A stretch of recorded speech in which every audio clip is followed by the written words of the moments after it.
A struggling mechanic thought he was just fixing a broken boat, but the woman who walked into his shop wasn't who she claimed to be. Within days, he was tangled in a billion-dollar conspiracy, hunted by powerful men, and forced to choose between survival and betrayal. What he uncovered would shock the world and change his life forever. The small Florida town of Clearwater was quiet most days, its docks filled with fishermen mending nets and families taking slow walks by the water. But for Daniel Ross, life was anything but calm. At 37, he was a mechanic with calloused hands and a tired face, running a workshop that was slowly falling apart. The roof leaked when it rained, the walls smelled of oil and rust, and the stack of unpaid bills on his counter seemed to grow taller each week. Daniel had always been good with machines. Engines spoke to him in a way people rarely did. But skill alone wasn't enough to keep the lights on. Most of his jobs came from fixing old trucks for fishermen or patching up outboard motors for locals. Nothing big, nothing that paid much. One humid afternoon, just as Daniel was locking up, he heard the rumble of a tow truck pulling into his yard. On the flatbed sat a sleek white speedboat. It was the kind of vessel Daniel rarely saw up close. Shiny, expensive, out of place in a town where most boats were weather-beaten and patched with duct tape. From the truck stepped a woman. She looked to be in her early 30s, dressed simply in jeans and a plain t-shirt. Her hair was tied back, and her face carried a calm expression, though her eyes seemed restless, as if she were hiding something. "My name's Clara," she said softly. "Can you help me? The boat's engine won't start. Everyone else in town told me to come to you." Daniel hesitated. He had no reason to turn away work, but something about the boat bothered him. When he lifted the hood later, his suspicions deepened. The engine wasn't just broken, it had been tampered with. Wires were cut clean, bolts were loosened, and a small fuel line was almost surgically slit. This wasn't wear and tear. Someone had wanted this boat disabled. He glanced at Clara but decided not to mention it yet. Instead, he wiped his greasy hands on a rag and nodded. "I'll see what I can do." Clara smiled faintly, almost with relief. But as Daniel watched her walk away, one thought echoed in his mind. Why would anyone sabotage a boat like this? And what had this woman gotten herself into?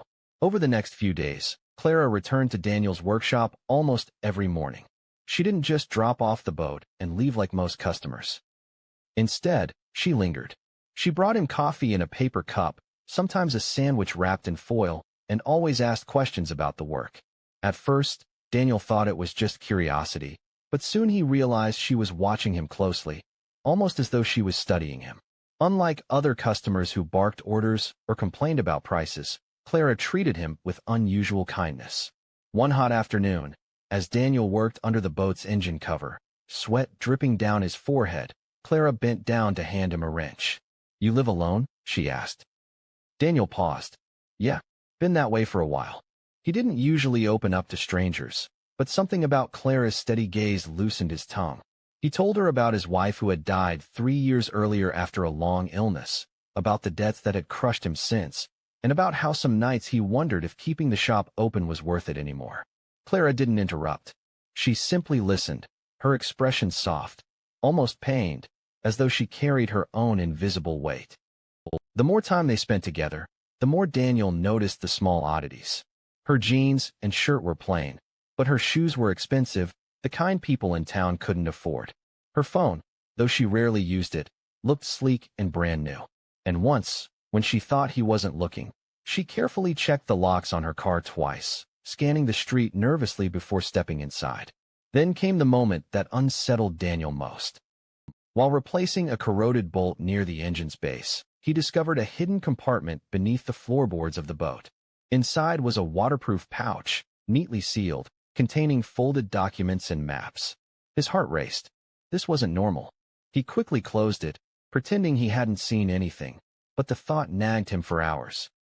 Why would an ordinary woman carry secret papers in a hidden space on her boat? That night, lying awake in his small apartment, Daniel replayed her words in his mind. She had once asked him, almost casually, "Do you think money changes who a person really is?" He had laughed bitterly. "Money doesn't change you. It just shows who you've always been." Daniel didn't know it yet, but that answer had sealed something in Clara's mind and set him on a path he could never walk away from. A heavy storm rolled into town one night, rain hammering on the tin roof of Daniel's workshop. He was preparing to close when Clara burst through the door, soaked to the skin, her face pale and frightened. She clutched a small leather bag against her chest, as if her life depended on it. "Daniel, I need to tell you something," she whispered, her voice trembling. They sat in the dim glow of the workshop light, the storm raging outside. For the first time since he met her, Clara dropped the calm mask she always wore. She confessed that she wasn't just an ordinary woman with a broken boat. She was the only daughter of Richard Martin, a billionaire shipping tycoon who had died suddenly 6 months ago. His death had been ruled an accident, but Clara didn't believe it. "I think someone killed him," she said, her hands shaking as she opened the leather bag. Inside were maps, financial statements, and sealed envelopes. "And I think the people responsible are watching me." Daniel stared at the papers, his stomach knotting. Numbers, offshore accounts, and coded notes filled the pages. This was no ordinary inheritance dispute. This was evidence of something bigger, darker. Clara explained that she had hidden the documents in her boat, hoping to keep them safe until she could prove who had betrayed her father. She disguised herself as a simple traveler, moving from town to town, searching for someone honest, someone who wouldn't sell her out the second they discovered her wealth. That was why she had come to Daniel. She had been testing him without his knowledge. At first, Daniel wanted nothing to do with it. He was just a mechanic, drowning in bills, not a detective or a hero.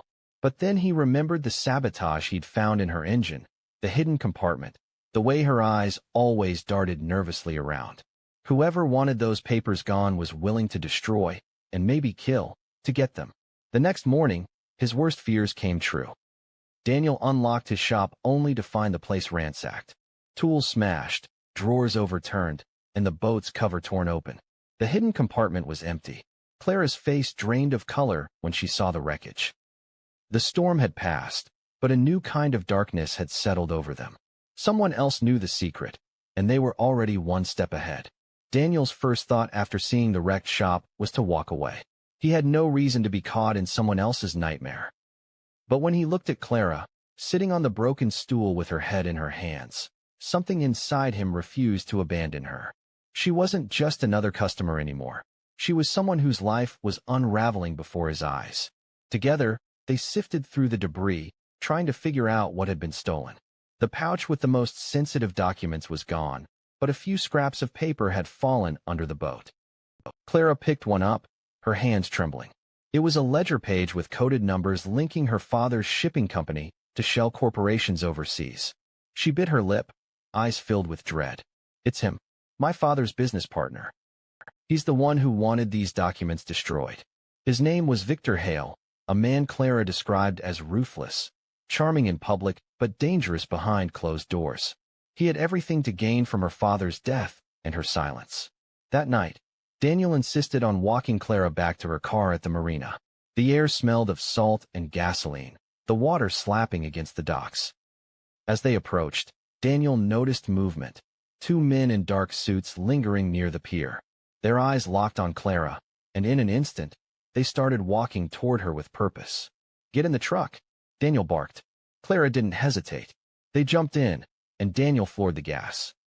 The old pickup roared to life, tires screeching on wet pavement. Headlights appeared in the rearview mirror. Black SUVs were on their tail.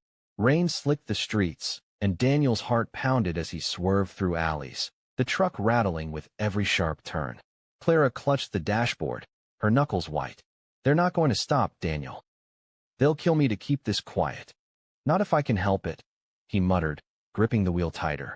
After a tense chase, Daniel managed to lose them by cutting through an old fishing yard and killing the lights until the SUVs sped past.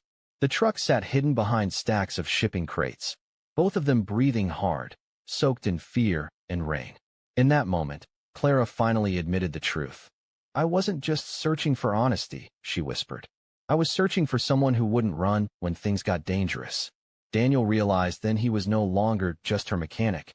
He was her only protector.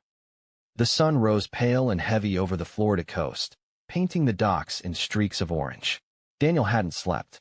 Neither had Clara. The chase from the night before had made one thing painfully clear: they couldn't keep running. If Victor Hale truly was behind everything, then they had to confront him before he destroyed every trace of evidence. Clara knew Hale was meeting associates that morning at a private dock outside town. It was their only chance. Daniel, though just a mechanic, agreed to stand by her side. "If I've come this far, I might as well see it through," he told her, trying to hide his nerves. When they arrived, the dock was nearly empty except for a sleek black yacht rocking gently in the tide. Hale stood there, tall, well-dressed, and smiling like a man who thought he'd already won. His voice was smooth as silk. "Clara," he said, spreading his arms as if welcoming family. "You should have stayed quiet. You could have lived in peace." Clara's chin lifted. "You killed my father." Hale chuckled darkly. "Accidents happen in business. And now, unfortunately, so do disappearances." Two men in suits stepped forward, but Daniel stayed calm. He wasn't unarmed. Tucked in his pocket was his phone, recording every word. Clara kept Hale talking, pushing him to brag, to reveal the truth. And he did. With arrogance thick in his voice, Hale admitted to siphoning millions into offshore accounts, arranging Richard Martin's accident, and framing it all to look like bad luck. Just as he reached for the gun at his side, sirens wailed across the marina. Red and blue lights flashed. FBI agents poured in, weapons raised. Hale's smug smile shattered as Daniel pulled the phone from his pocket, the recording still running. "You set me up," Hale snarled, glaring at Daniel. "No," Daniel said, his voice steady despite his racing heart. "You set yourself up." The agents cuffed Hale and his men, dragging them away as Clara finally let out a breath she'd been holding for months. For the first time, she looked free. In the weeks that followed, Hale's empire crumbled. Clara reclaimed her father's company, but she didn't forget the man who had stood beside her when he could have walked away. She offered Daniel a position, not for pity, but for trust.